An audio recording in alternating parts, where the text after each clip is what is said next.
Recently কিন্তু আমাদের mega star Shakib খানের গাঞ্জাখোর চরিত্রে অভিনীত ভেবেছো কি তুমি গানটি মুক্তি পেয়েছে। তবে আমরা সকলেই খেয়াল করেছি এই গানের কিছু অংশ কিন্তু সম্পূর্ণরূপে এআই দিয়ে তৈরি করা হয়েছে। আমি বিশ্বাস করি না।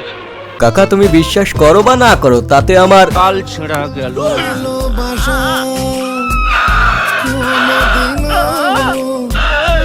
তবে বাংলাদেশের ফিল্ম ইন্ডাস্ট্রিতে এটাই কিন্তু সর্বপ্রথম যেখানে এআই দিয়ে কোনো একটা সিন তৈরি করা হয়েছে। এর আগে অবশ্য ভিএফএক্স সিজিআই দিয়ে তৈরি করা হতো, কিন্তু এআই এর অভিজ্ঞতাটা কিন্তু আমাদের কাছে একেবারেই নতুন, যেখানে কিছু সিন কিন্তু অনেক সুন্দর হয়েছে।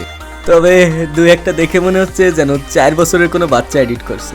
আর ভাই এইটা কি এইটার থেকে তো সাকিব খানের পুরনো যুগের কান্না করার ভিডিওগুলোই বেশি সুন্দর ছিল।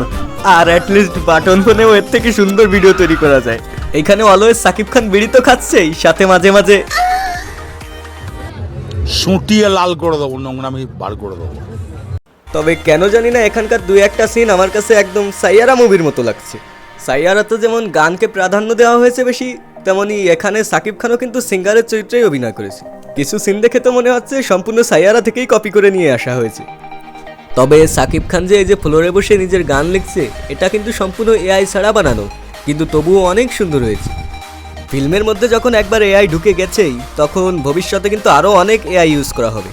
তখন আমরা আর এটাকে এআই বলে ধরতে পারবো না, কারণ এআই অনেক বেশি আপডেট হয়ে যাবে আর দেখে মনে হবে যেন সত্যি সিন। এআই দিয়ে যখন তৈরি করা হবে তখন অনেক ভিএফএক্স আর্টিস্টই নিজেদের কাজ হারাবে আর এআই আর্টিস্টদের চাহিদা বাড়বে।